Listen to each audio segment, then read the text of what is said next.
Greetings, Minecrafters, and welcome to, I'm going to say exhilarating because I'm feeling very good this morning, a Minecraft discussion on all things well-being.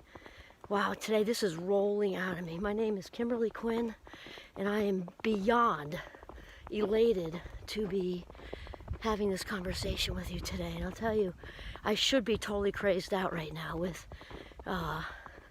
everything I'm going to play. It's all good too. It's all good. I'm going to tell you. I was going to say wish you knew, but I'll just tell you because it matters for the video, because this is what we're going to talk about. I have it's all good stuff, but it's insane. I have a business trip planned. It's been planned for a while for Champlain well-being business in Boston. And then, of course, it's finals time, and I teach, and I've got other well-being stuff going on in Champlain too. And then our youngest son just dropped a love bomb on us, which is, of course, is great, that he is marrying the love of his life, and we have no notice. So basically it's Tuesday. I have the non-rehearsal rehearsal dinner today, because there is no rehearsal, and back-to-back classes in between. So technically speaking, I should be like whacked out with all the planning, all the stuff, all the families, everything, and it's all great. And guess what? I'm not. I feel great. I'm in the woods. And this is what we're going to talk about is, well, deep stuff too, savoring, because savoring is, it's mindfulness combined with gratitude and amped up. So you might be saying, oh, are you in the moment? You're making a video. Yeah, I'm in the moment. I am in the woods, and I'm in the milliseconds of my life minutes right now. I'm not just in the woods, I am the woods. And the beaver pond, and the babbling brook, and the snow. Snow's my favorite because winter's my favorite. It's all my favorite. And so I woke up and I could not, I just couldn't even get here fast enough. After, I did another thing too, and I just couldn't get here fast enough. I'm actually still in my jammies on the bottom half because I didn't even want to go through all that process. Just too exciting. So savoring, it's about being in this moment right here, right now, and it's amped up. It's amped up because when we savor, it's a break. And we're checking out, especially in our fast-paced society, and especially at the holidays, we check out of the pressure, the need, the want, the desire to accomplish. We are so groomed to accomplish and achieve each and every day. I mean, there's obviously work, and then there's kids, parents, aging parents sometimes, partners, getting ready for the holidays. It doesn't have to be work stuff. It's accomplishing. I had to accomplish a lot to get ready for the rehearsal dinner today. And I'm just so excited. My mind's going faster than my mouth. And I'm just so excited about it. But it gives us a break from accomplishing because we are in the moment. And then combined, when we're really truly savoring, not just being in the moment, but it just lifts us to such another level. And I can't even, this is like intoxicating out here. If you can just see, and then this way, the beaver pond is freezing over. It's absolutely intoxicating. And I just feel so connected to life out here, savoring this beautiful winter wonderland. I feel connected to my life and the life in everybody else. So this is what we're talking about. When we savor and we're truly mindful, it also brings about gratitude. And mindfulness and gratitude go together like peas and carrots. And the other thing is, when we savor, it really leads us to a place of feeling enough. And that's really where I want to go today, because especially at this time of year, it's true, it's 365 days a year plus leap year for many people, not feeling enough. And when we savor, it really, and again, the combination of mindfulness and gratitude, it really brings us to a place and opens the door for us to be enough. And this is what brought me out here. I'm like, oh, I heard that in a Christmas song someplace. And I'm not here to preach to you. As I mentioned, I don't even like people like that. Unless, of course, it's your calling, which is a totally different thing. Like my dear friend, Father Mike, and the Eddies. That's like a whole different thing. But that isn't my role, and I'm not going to be preachy at all. This is just the real deal coming from a regular person. And so I was like, I'm trying to hum it. I'm not going to sing for you because I couldn't hit a note with a 2x4. and the soul felt its worth. So I think that's Oh Holy Night. And again, I'm not preaching anything. This is secular, but the soul felt its worth. The soul felt its worth.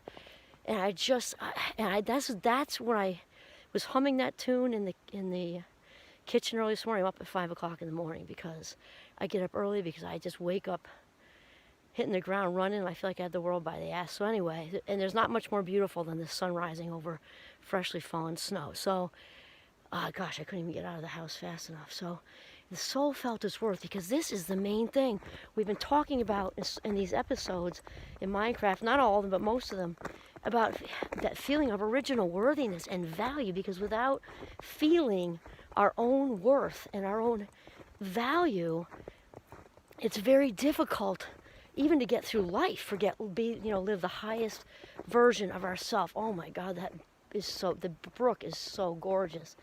I love the little marshmallows that the snow makes in the brook. We can't really, it's very difficult to get through our day, never mind live our very best lives, when we don't feel our value. And this, obviously, my backstory. So the reason I think I just couldn't get out of the house quickly enough is because I get it. I know what it's like.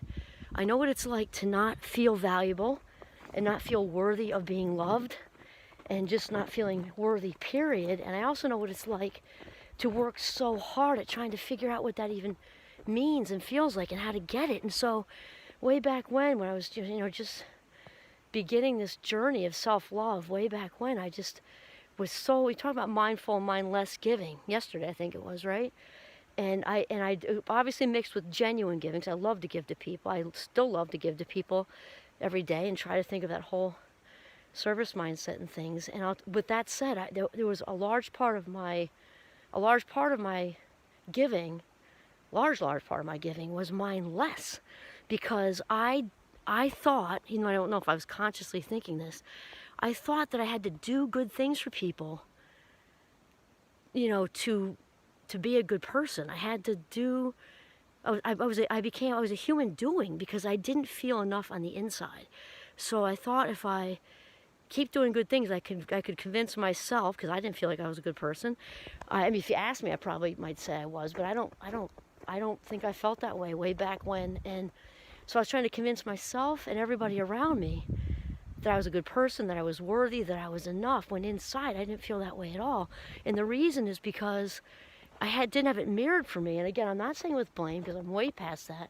I'm just explaining, because I'm going to guess that there are probably a lot of you out there who can relate. And my mother just didn't mirror any love, and also actively tried to bring me down, and was just she was just out to bring me down, and actively tried a lot. And that's to turn that around just took a lot of work, because when you don't have the love mirrored for you, your own value, your own worth mirrored for you, it's very difficult, because that's how we learn our value.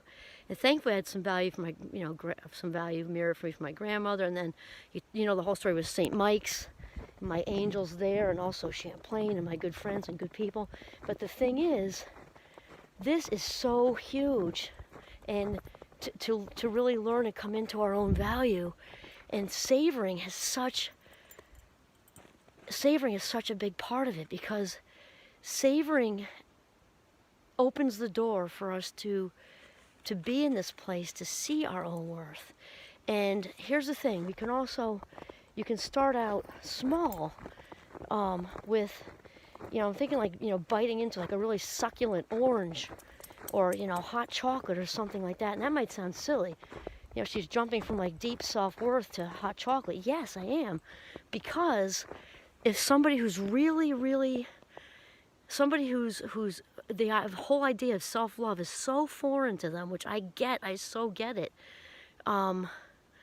It takes starting out small sometimes, and savoring a cup of hot cocoa, and really maybe closing your eyes. That helps a lot to really taste it, and texture, and things like that. And that's a start. And remember, we talked about the whole the self-esteem bank, because when it's so difficult for us to be good to ourselves. And when self-value and, that feeling of original worthiness is so clouded over, we have to start small. We have to start small, and then we give ourselves mental credit. Say, wow, I just did a small step. I did something. I had a cup of hot cocoa. I closed my eyes, and I really tasted it and sat with myself. And that will actually lead to the next step and the next step. So you can be out in the woods and really be with yourself. Stop being so busy. Stop accomplishing and achieving and doing, and just be. And just be, because that can be excruciatingly painful for somebody who isn't familiar with the original worthiness thing. Because way back when, they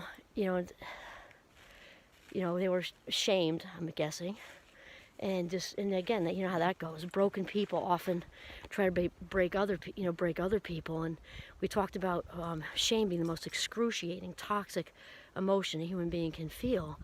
And because of this, people often unconsciously, meaning not aware of it, right, project it onto other people. And so that does not give them a pass. No one's saying that. However, that is how the cycle continues. It's kind of like hot potato.